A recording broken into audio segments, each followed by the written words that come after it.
What is up, ladies and gentlemen? Welcome into another episode of the Tables, Tailgates, and Top Loaders podcast. I am your host, TB, aka Tim Beardsley, and this is episode 8.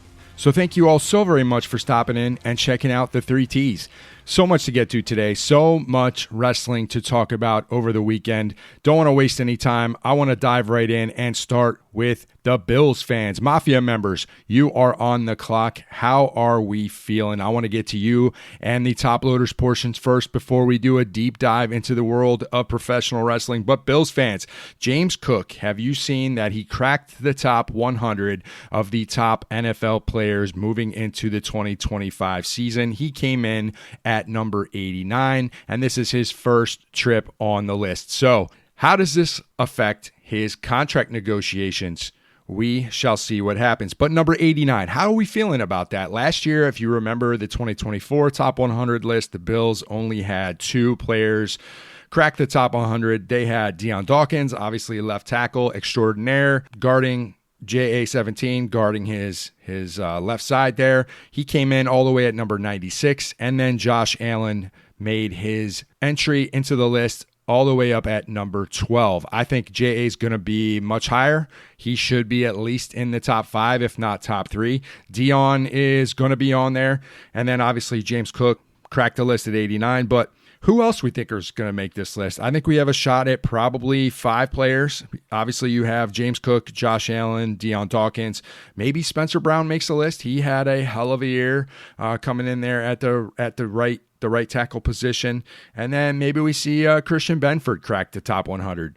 I think the Bills have a legit shot of getting at least 5 players on the list, which, when all is said and done, will look pretty good. So how does this affect James Cook's contract negotiations? If I were a betting man, I would say that the minute he came out at number 89, his agent probably sent the article or the drop to Brandon Beane and said, yeah, you really need to re-sign this guy. Now, if you all follow the news, an article came out just under a week ago, and this article is in the USA Today saying that now suddenly there's growing optimism that James Cook and the Bills can reach a contract agreement before the start of training camp, which would be crazy. So if you remember a few episodes back, we talk about this James Cook saga and how he was disconnected with the team and the city and all this stuff. And now there's a article that came out, obviously someone speaking on condition of, secrecy and anonymity, or however the hell you say that word. But a person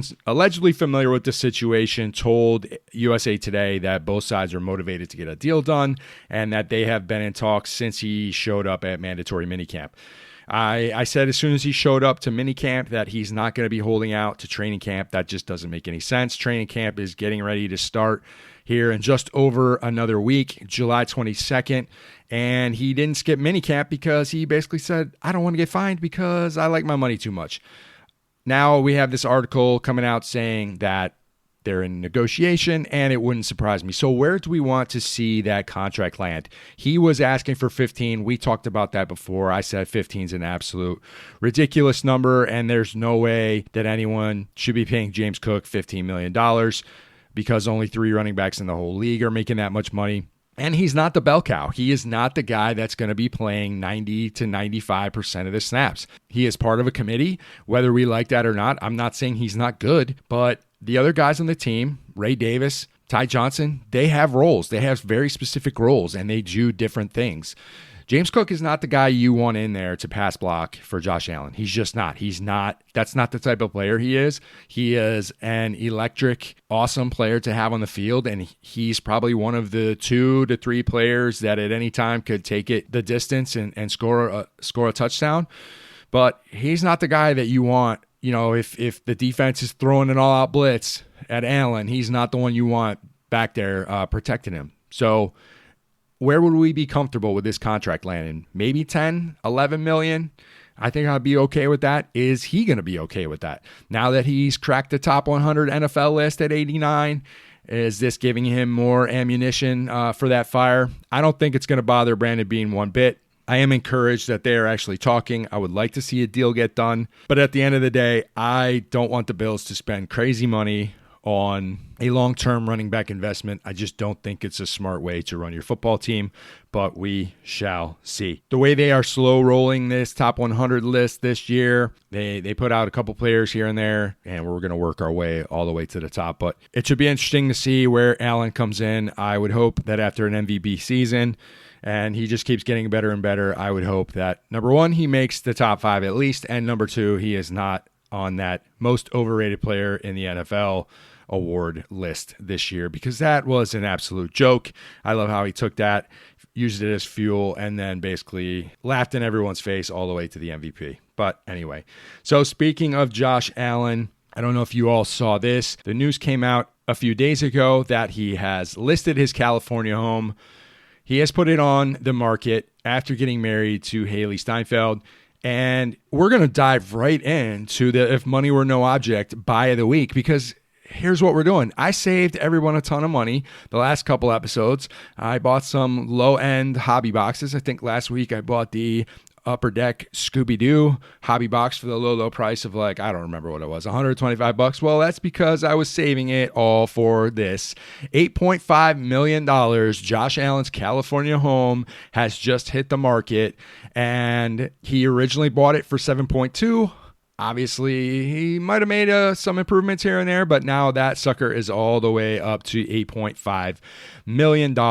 It's in a lovely gated community at a private beach club, and it's crazy. So this house, what I didn't know, because I looked into it, because that's my job here, it's listed as being in a city called Dana Point, California. Now, I had no idea where Dana Point, California was, so I pulled out the old Google Maps, and what did I find?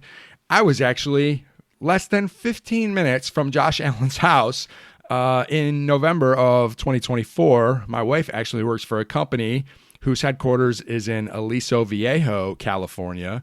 And so I had the opportunity to fly out there with her last year. And lo and behold, I had no idea that I could have met Josh Allen for a beer. I could have practically walked to his house because he was only 15 minutes down the street. And now this house at a lovely $8.5 million is up for sale. So what do we think? It is a 4-bedroom, 3-bathroom house, relatively modest, 2,800 square feet. So for, a superstar quarterback, that's not a very big house. Not a very big house at all. I actually pulled up the listing for this and I was looking through it. It's on I love how the way they tell you what the acreage of the house is. It's listed on 0.2732, so just over a quarter acre, but they call it private acres exterior space, because that's what these crazy real estate agents in California have to call lot size out there, because no one has any land. These houses are literally on top of each other. Well, this house was built in 1962. It's a single family home. It's 1 story. And some of the amenities, you have obviously there's a HOA fee associated with this craziness, but you get pickleball and tennis courts and all kinds of amenities to go in this nice gated community. As I said, it's a 4-bedroom, 3-bath house. I was expecting to be kind of blown away if this house is being listed for freaking $8.5 million. And it's fine. It's fine. It's nothing that I'm going to go absolutely crazy over. But yeah, so $8.5 million, Dana Point, California. I think I'm going to have to go, if money were no object, buy the week and buy Josh Allen's house, because as a Bills fan, what cooler merch could you buy than your star quarterback's multi-million-dollar California home? Not too much else going on in the Bills world as they are ramping up. Like I said last week, this is a slow time for football. Training camp is about to get underway in just over a week and a half.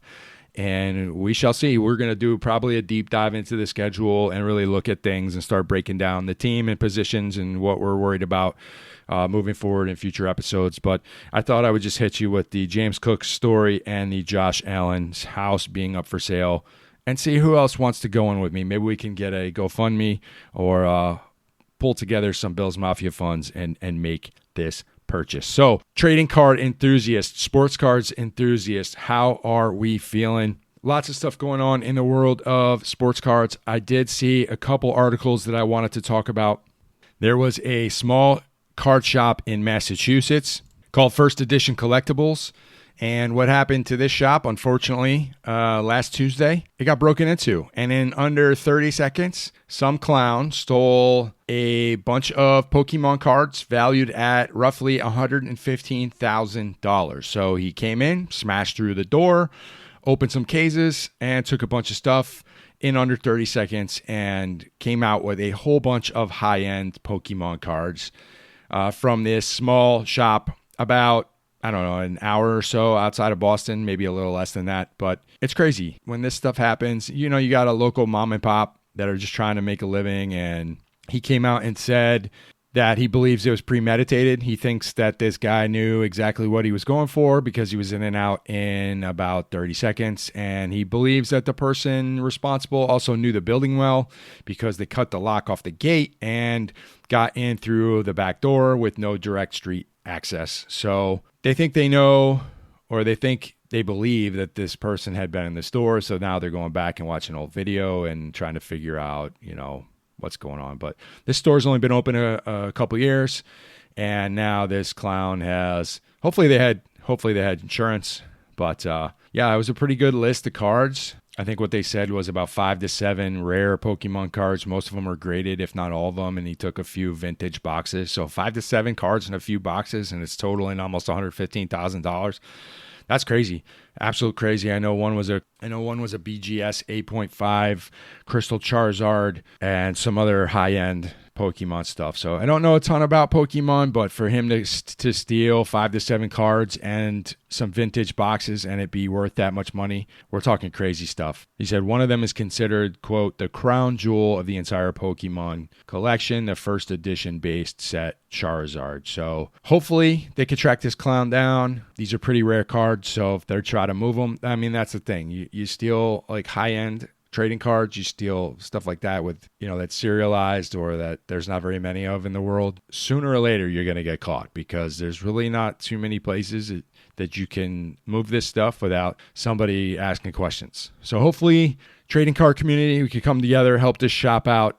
You hate to see it. People are out there working hard and they just want to make a living. And this is kind of nonsense. So what else is going on? One of the things I saw coming up for sale here shortly, 2025 Topps Archive Signature Series. So here's what this is. It's one box and each box contains one card. Now you're probably thinking, well, one card, what the heck? This one card is an encased buyback autographed card. So what does that mean? Topps goes out, they buy back all these cards. Where they get them from, who knows? Secondary market, I have no idea. Maybe they're pulling product off the shelf and they are opening it, and then they take these cards from various random sets across their Topps catalog, so Bowman, Stadium Club, what have you. They have the player sign the card. It's then serialized. It's numbered. Every card is numbered less than 99, so 99 or under.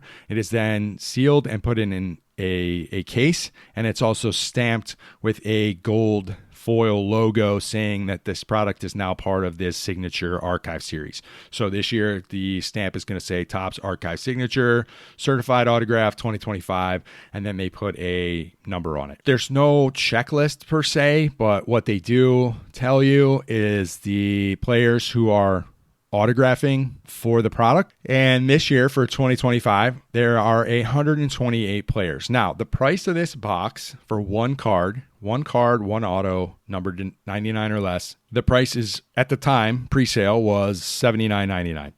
And they have sold out. So I don't know where they're going to land on the secondary market. I think I saw David Adams had them for 125 or 130, somewhere around there. So a bit of a markup there. But I'm looking through the autograph signers list, again, 128 players, and there are some good players. So you got Bobby Witt, Aaron Judge, you know, players like that, your high-end guys. But then you get some pretty crappy low-end players that you're like, ugh, if I paid $80 for a Gio Urshela autograph or a Harrison Bader, and, you know, I'm not, like, let's just look at this and call it for what it is. A Jonah Heim autograph. Do I want to pay $80 for, or 130, 125 for a Jonah Heim autograph?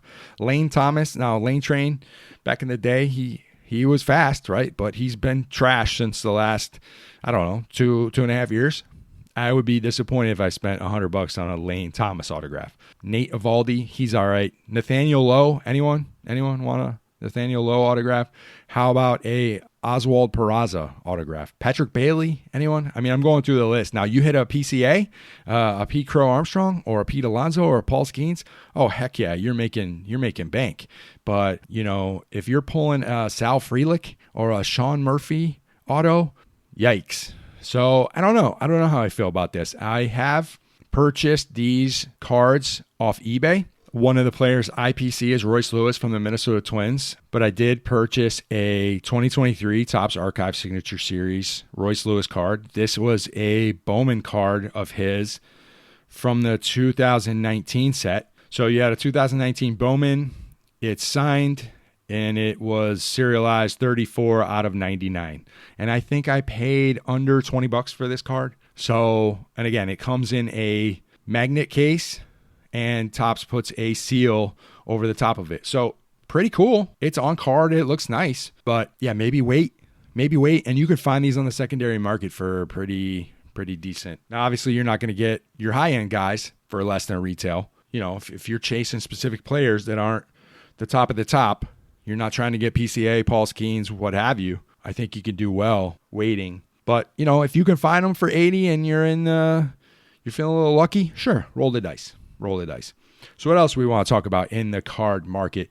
I did see another product coming up that piques my interest, and this is going to tie right into our huge wrestling weekend. So what is this product? It's 2025 Upper Deck AEW SP Game Used Wrestling Hobby Box. Now, these look pretty cool. They are pre-order right now, and Dave and Adams has them for around $120. Now, what this is, it's a first edition 100 card base set, including the most popular veterans and 20 rookies and et cetera, et cetera. This set is absolutely loaded with different memorabilia, and it's pretty wild. So you have authentic fabrics, which are T-shirts, things like that from different wrestlers that are worn in actual matches. You have different autos that are attached to some of these fabrics as well. You have ring blends, which are pieces of mats. So these are all very specific wrestling match used, whether it's an outfit, whether it's a piece of the ring. There's actual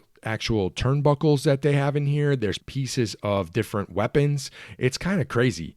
They use chair covers. They use different ladders. They have all kinds of stuff that I've never seen before in a product. They have a specific thing called a no DQ relic, and it's very low end, numbered. I think they're numbered to 10, and they could be from a table, a trash can, a kendo stick, and they even advertise a coffin. So I'm not sure what that is, but hey, that sounds pretty freaking cool. So yeah, this set looks pretty awesome. You're not getting a ton of cards in the set. You're guaranteed one autograph, 2 memorabilia or tech cards per box, 3 base cards or authentic rookies, and then 1 red or gold base set authentic rookie per box. So in total, you're looking at 7 cards, roughly $120, but I think some of the things on here are pretty freaking cool. All right, well, that is enough of that. Now we have to get to the main event, because now we have to talk about all the crazy wrestling that happened over the weekend. And there was so much wrestling. It was absolutely insane. And here's the thing. The great thing about wrestling is that there should always be something for everybody, right? It's almost like a buffet. You go to a buffet, maybe some people like the salad bar, maybe some people like the desserts, maybe some people like the meat carving station. There's something for everybody, no matter what type of food you like at a buffet. With this much wrestling packed into one weekend, there should be something for everybody. And I will tell you, some of it I loved, and some of it just wasn't for me. And that's okay, because that's the great thing about wrestling. You should be able to find something you love, something that you can walk away and go, hey, that was pretty damn cool. So where do we want to start? Let's start by what I didn't watch. I did not watch NXT Great American Bash. I'm sorry. You can come at me if you want. At the end of the day, you got to make some choices. And I knew All In was going to take up a ton of my time on Saturday. And it did, probably too much of my time, but that's okay. And I knew something had to be sacrificed. So I'm sorry, wrestling fans. I'm sorry, wrestling marks. I couldn't watch NXT. I heard it was pretty good, but I'm not going to talk about it because I really don't know what happened. I read the results and we'll go from there. But let's start with All In Texas. I believe this is the first time they did this outside of England. So obviously it took place in Arlington, Texas, Globe Life Field. I'll be the first to tell you, when I saw the opening shots, the stage looked awesome. It looked great. And the place was packed. So well done, AEW. The pay-per-view started. It looked great. The stage looked great. The ring looked great. It looked badass. I was super, super excited to see. Now, they did the pre-show stuff. The pre-show started at 1. If you do quick calculations of when this thing ended, which was probably around, 9 o'clock, I did have to pause it at some point to, take care of things around the house and whatnot. But you're talking 8 hours of programming, which is way too much time. I didn't watch the pre-show matches. There were three matches prior to the 3 o'clock pay-per-view actually starting. I didn't watch them. But let's start with the Trios Championship, which is the first match on the actual main card. You had the Death Riders against the Ops. It was an okay match. It was fine. Samoa Joe hits his finisher on Yuta for the win. And then post-match, he gets his head put in a chair and he gets taken out on a stretcher. It was fine. I thought it was probably not the best match to start your show with, but it was fine. Then from there, we go to the men's casino gauntlet match. Now, here's the thing. When you're doing something like this and you already know that the winner of the match is going to get a title shot, it eliminates 90 to 95% of your entrants. Because based on the people that came out to the ring, who you have no idea who these participants are going to be, but you knew, hey, it's only a handful of guys that can actually win this thing. And I think that was the problem with this match. Ultimately, it comes down to MJF. Mark Briscoe was in there for a while, and they had kind of a feud going into this match. It was kind of predictable. It was fine. And the entrances, they were all over the place. So that was the problem with this match, in my opinion. You had the spacing of the participants was just totally random. Sometimes it was 30 seconds, sometimes it was 2 minutes, sometimes it was 5 minutes. It really made no sense, but the match was fine. It was whatever. There were too many jobbers in there, too many fillers, and MJF won. Great, fine, whatever. He's the right winner. Let's move on.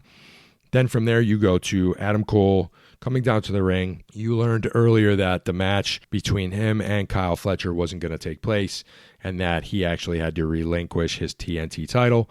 And so he's able to come out to the ring in street clothes, and he basically gives, while he doesn't come out and say it's his retirement speech, he gets pretty emotional, and it kind of seems like it could be his retirement speech, which kind of sucks because Adam Cole's pretty good. So he gives up the belt.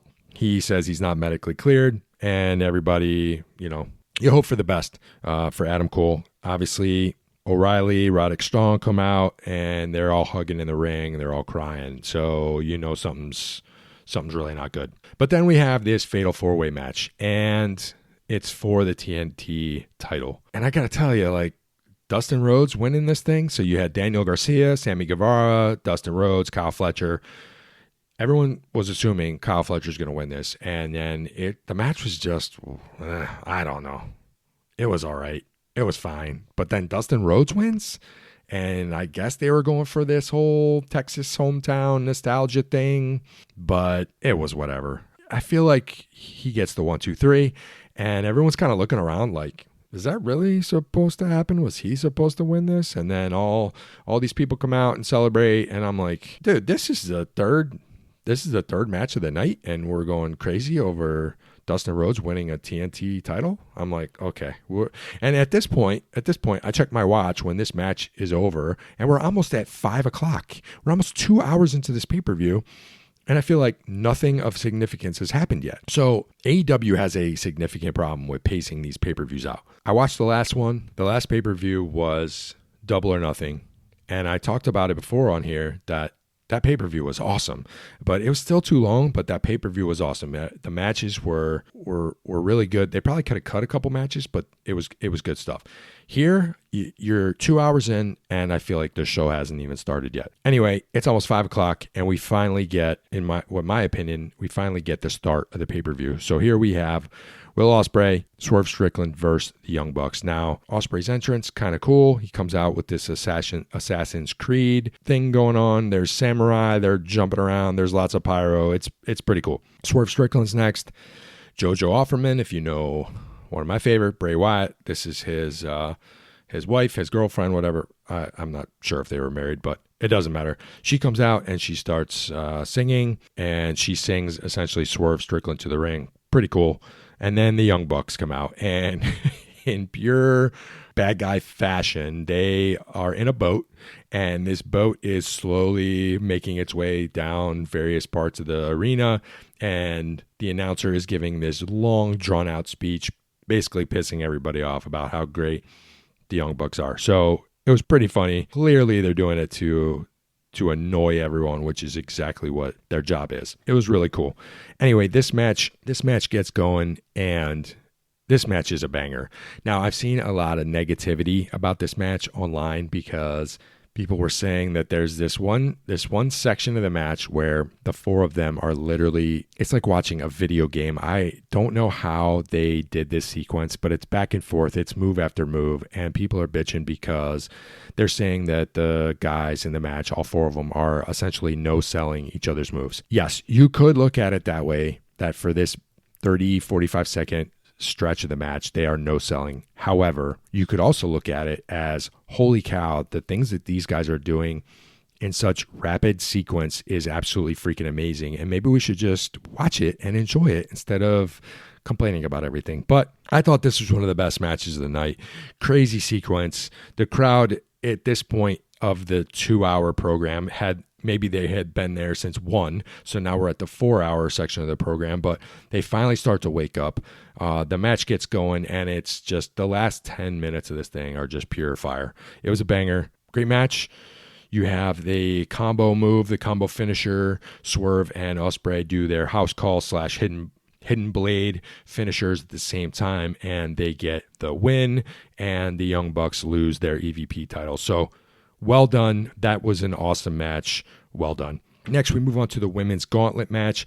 This match was actually way better than the men's gauntlet match, and you had Athena winning. There were some good spots in this match, but I think they made the right call. Hopefully, she'll get some more TV time and make a run at the women's champ, who we're going to talk about here in a minute.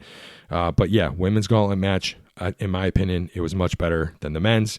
Then we get the triple threat tag team match. You had the Hurt Syndicate, Jet Speed, one of the worst names ever. Then you had Christian Cage and Nick Wade. This match was fine.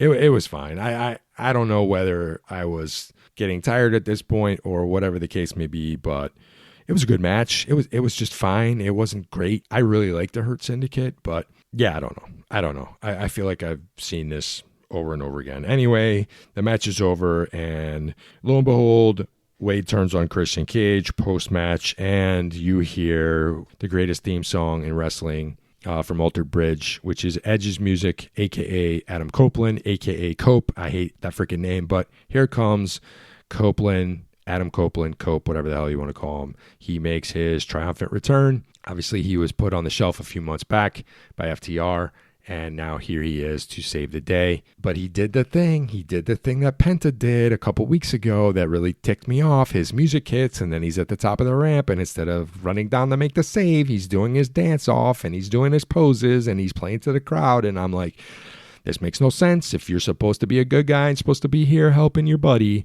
well, what are you doing playing to the crowd? You're supposed to be getting your ass to the ring and making a save. But anyway, he comes down, he makes the save, and then he turns to Christian and he tells him to go find himself, which who knows what the hell that means. I don't know. They're probably going to rejoin again. And hey, if this brings back the 3-second pose, then I'm all for it. And then we got to talk about, in my opinion, the best match on the whole card. This was the Women's World Championship between Timeless Toni Storm and Mercedes Moné. And this is the first time we see Mercedes come out, and she doesn't have all the thousands of belts draped around her. And their entrances are cool. Moné comes out with the cheerleaders, and then Timeless Toni Storm does this black and white vignette in which she's acting like this real old lady. Then her entrance starts, and she kind of hobbles out with a cane, and it's all in black and white, and she chucks the cane and loses the robe, and it's really cool. It's really well done with the color scheme, the black and white. There's splashes of red, and it matches her outfit and her, I guess, makeup to a T, and it looks really cool, really cool. Anyway, this match was awesome. This match was freaking awesome. I can't say enough good things about this. And then she hits 3 different Storm Zeros on Mercedes Moné. It was kind of scary. And then the match ends with a avalanche Storm Zero from the top rope or the second rope or whatever, I can't remember. And I thought Mercedes was dead. So it was a crazy 6 spot, but these two went at it. They told a great story. It was awesome. There was a lot of back and forth. 2 of the best wrestlers on the planet. They put on a show, and it was awesome. And one thing that I couldn't help but think about as I'm watching this match is Tony Storm's great, but I wish there was a way we could get some of these crossover events where AEW would agree to have matches against certain WWE wrestlers, because I would freaking love to see Timeless Tony Storm against Becky Lynch, the Man. I think that would be fire. Some of the promos they could do, some of the in-ring segments leading up to a banger of a match, I think that would be awesome. I want to see that match. Anyway, great job. That match was awesome. And then we get to Omega versus Okada. Now, look, I've seen most of their matches. I know that there's a ton of history there. I was looking forward to this match probably more than most of the matches on the card. I was super excited about this match, and the crowd is getting jacked. The entrances are awesome. It was a good match, but I don't know, guys. I was kind of like, I don't know. I feel like it just went on too long. I feel like it was Rainmaker after V-Trigger, one after the other, just different variations of the same move over and over again, and kick out, blah, blah, blah, blah. And I'm just like, okay, I don't know. I feel like I couldn't get into this match for some reason. I don't know what it was about it. Maybe I need to go back and watch it again. Maybe it was because they kept talking about the stupid diverticulitis nonsense over and over and over again. And I'm just like, is this the only thing that we're ever going to talk about now?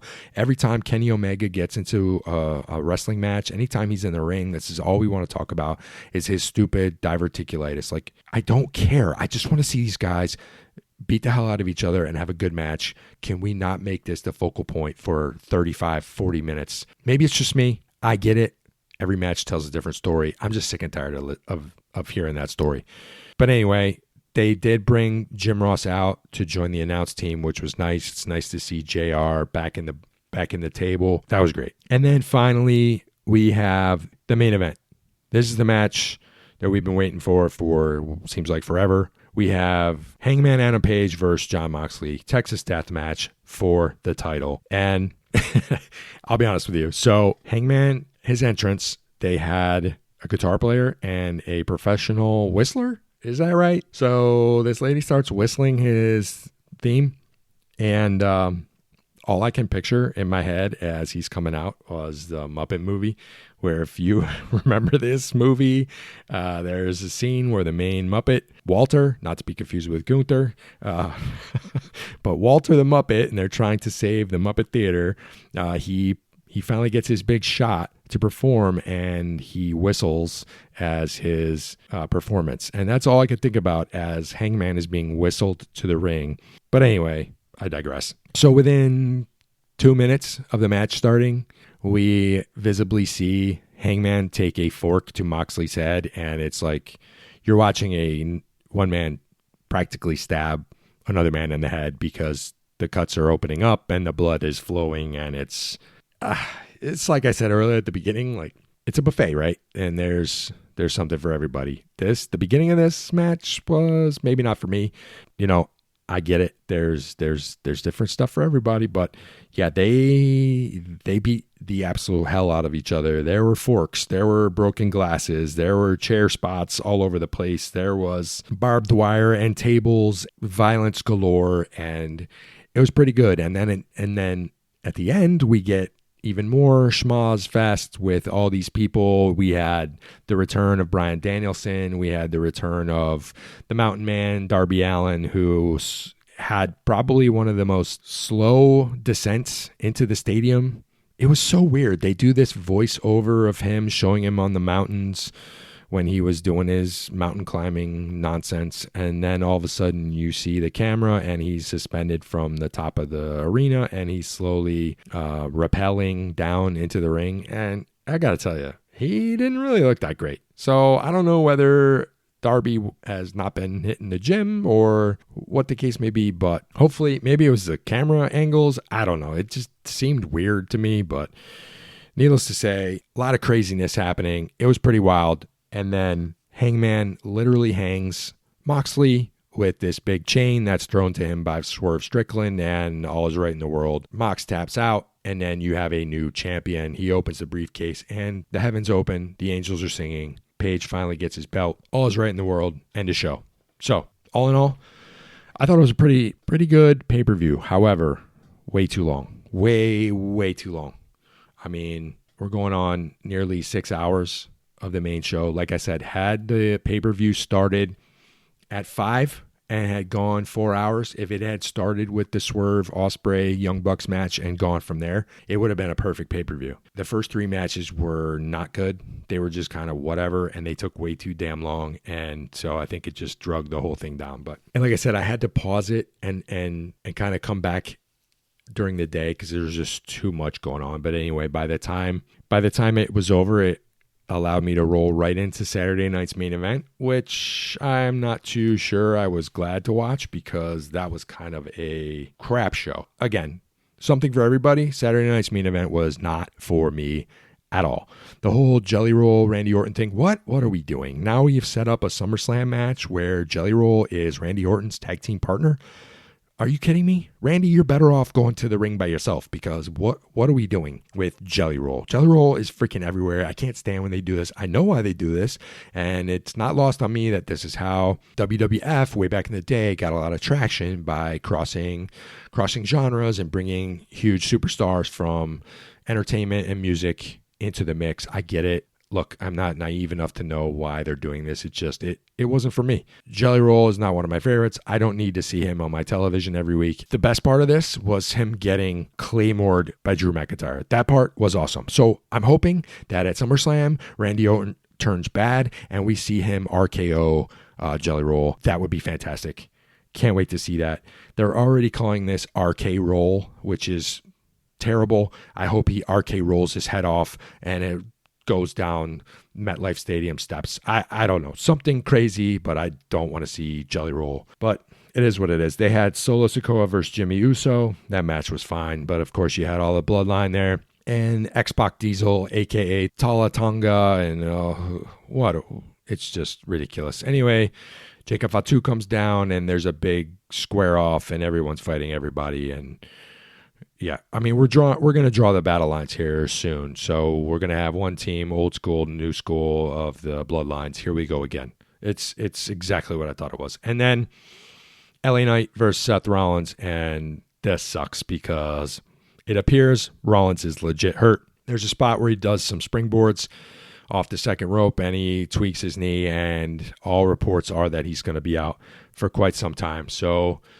I'm not sure what the finish of that match was supposed to be, but Knight ends up hitting him with his finisher, and yeah, that's it. And it was weird. It was short, but it looks like it was a legit injury, and we shall see where they go from here, especially with Seth having the briefcase, the Money in the Bank briefcase. I really hope he's able to come back in time to cash in, but we shall see.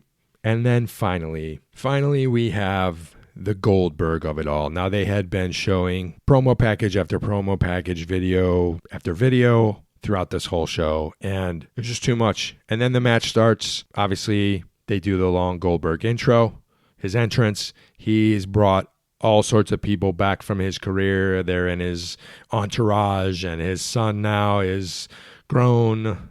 Obviously, if you've listened to the Goldberg podcast, you know all about his son Gage because I've talked about him at length, and we know the history there, but whatever. Like, this was not for me at all. They did you no favors because just when the match was trying to get good and there's the spot outside where Goldberg misses Gunther with the spear and he goes through the barricade, it cuts to a 5-freaking-minute commercial, and the next thing you know, you're back in the ring, and they're in a ring, and Gunther's got him in some hold. I'm like, what just happened? I thought I missed something in the broadcast. I thought because I had pause and come back to it. I thought I missed a big portion, but no, it was just a 5-minute commercial break in the middle of your main event where you have no idea how they transition from outside of the ring to back in the ring, but it was freaking stupid and made absolutely no sense. But anyway, the match ends. And this is where you start to wonder, was this really supposed to be the ending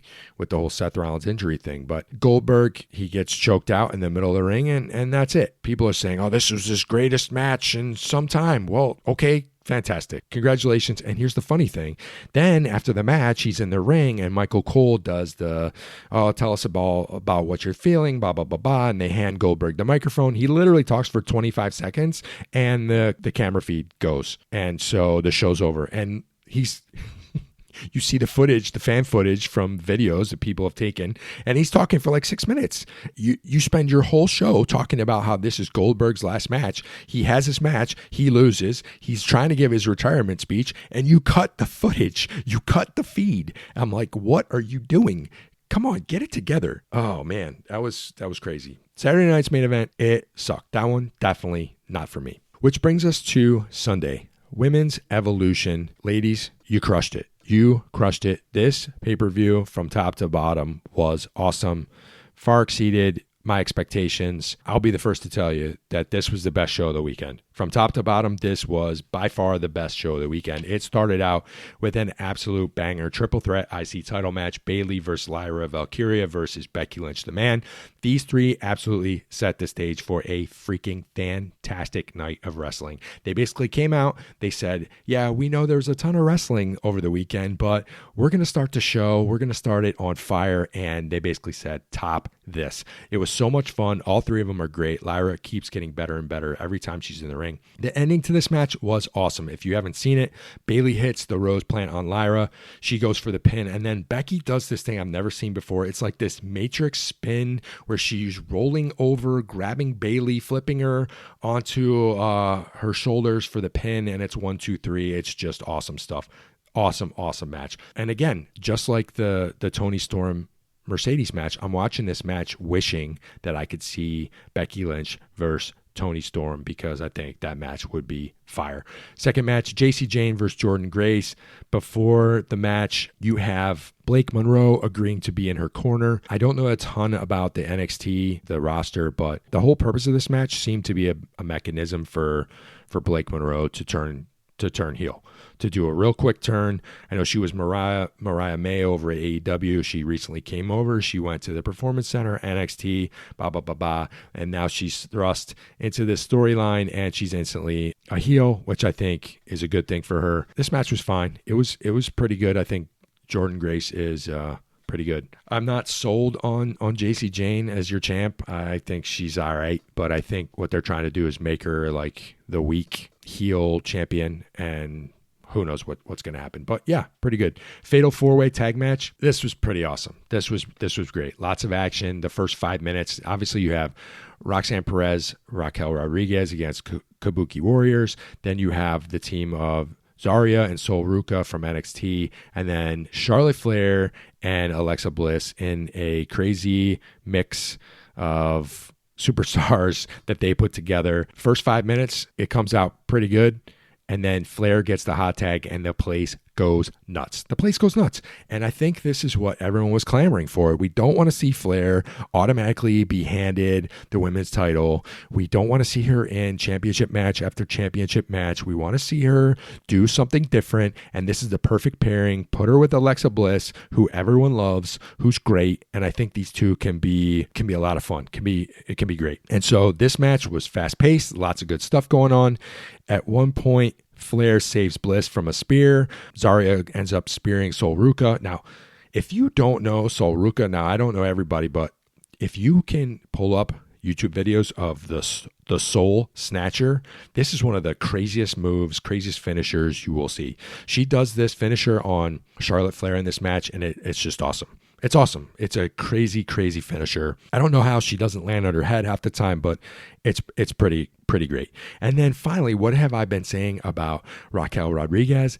You gotta make her look good. She never wins. Well, thank God they listened, because I'm sure they follow the 3Ts podcast. She got in a ton of power moves during this match. She seemed like a dominant heel, and they actually won the match. So the ending was a little weird. It seemed to come real quick. I'm not sure what that was about, but I think the right team won. I think her and Roxy are gonna have some good stuff, and then obviously you bring Liv Morgan back into the mix, and it's good stuff. And from there, you have my absolute surprise of the night, Tiffany Stratton versus Trish Stratus. This was a wow. I was shocked at how good this match was. Trish Stratus, she far exceeded my expectations. She obviously hasn't been a full-time participant in quite some time. So if you want to compare her to the Goldberg comeback, she crushed it. She crushed it. This match was fast-paced, great action, great moves, good stuff, lots going on. And it seemed to me like Trish is working better now than she was 20 years ago. This was an awesome match. And then you see little clips and little pieces of Tiffany Stratton being a heel. And I think this is all going to lead to her being a bad guy, because I think that's better for her character. People are cheering for her now, but I think she's going to be a much better heel. But yeah, Trish, great freaking match. Surprise of the night. It was awesome. Then we had Naomi versus Jade with Bianca Belair as the special guest referee. This was a no holds barred match. This was a match on the card I was actually most excited for. Honestly, it was all right. Pissed me off though. They had to do the Slim Jim table shot, the table spot. And I'm like, here we go again with the freaking Slim Jim table. What are we doing? Also, side note, listen, I don't know how everyone else feels about this, but Maybelline is the main sponsor of Women's Evolution. How do we feel about that? I mean, look, I get it, but is this a little too much right on the nose? I mean, is there a chance that Maybelline's going to sponsor Raw or SmackDown or Clash in Paris or SummerSlam or Survivor Series? Or is it strictly because this is your all-female show that Maybelline now is jumping in and they're in the middle of the mat? You all know how I feel about the sponsorship nonsense. It is infuriating. And the fact that I can watch AEW and not see any of that crap in the ring, and now I'm watching, they did it with Saturday Night's Main Event with the new Naked Gun movie is prominently displayed all over the ring. And then Sunday night we see Evolution sponsored by Maybelline, and we have Riyadh season on the mat. And I'm like, what the hell are we doing? But I don't know how you all feel about that. I just felt like, really? We're going to have Maybelline be the sponsor? I don't know. Maybe I need a female perspective on that. I'm not sure how I'm supposed to feel, but I thought it was freaking stupid. Anyway, this match was okay. And the finish was kind of telegraphed for about 5 minutes. She hit the Jaded off the top rope through the table. The one spot I did like, at some point, Jade grabs the cameraman's camera and uses it to hit Naomi and then kind of chucks it over the top of the ring, over the ropes. I thought that was a cool spot. But yeah, I was a little underwhelmed. I thought that this was going to be better. And again, goes back to the point I made a little while ago where it's like, I don't know. I don't know what's going on with Jade. I don't know. I'm hoping they could figure it out because I want her to be good. Then we have the 20 women battle royal. The winner gets a title shot at Clash in Paris. Again, it's like the gauntlet match with the men at All In. You know, because of the stipulation, there's literally only 3 to 4 wrestlers who could win this. So, and the problem with a battle royal match is there's 20 people in the ring and it takes 2/3 of the match to get most of these scrubs out of there. So the last 5 minutes were really good. You're left with Chelsea Green, Nia Jax, Lash Legend, who, shout out to her. She looked great in this match. You had Nikki Bella and Stephanie Vaquer. So pretty good final 5. And then it comes down to Lash versus Stephanie Vaquer. And she manages to hit the devil's kiss on the ring apron. It was pretty crazy. The crowd's going nuts. Look, Stephanie is a freaking star in the making. They are putting a rocket ship on her and shooting her straight to the moon. She is great. She's great. So she does the devil's kiss. Lash falls to the ground, and Vaquer is your winner. She's going to go on to Clash in Paris, whatever the hell it's called, and we shall see who she challenges. But pretty good ending to the match. The first like I said, 2/3 of it, it's fine. It's whatever. There is one spot where Natalya does the worm, and I hope we never have to see that again. That was terrible, but hopefully that's a one-off because I don't need to see that again. And then finally, your main event, Io Sky versus Rhea Ripley for the Women's World Championship. I don't know. 2 words. This is just awesome. Just awesome. These two could fight literally every night.